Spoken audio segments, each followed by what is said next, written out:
Ang paglalagyan niya rin.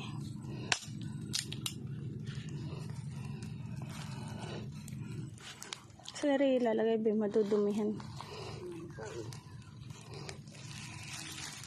Pinggan. Aba. Kain na natin. Hindi ko, ay dito ko ilalagay. Bakit? Dito na lang. Tanggalin yung parilya.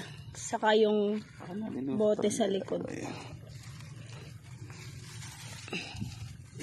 Nililisan ko na rin yung isda. Saan ba? Kahit dito na lang. Alibagan din ito yun. Ito. Saka yung isda. Huwag na ito. Meron tayong... Ah, ito yung ano. Oh, nilagay pa. Dinala pa.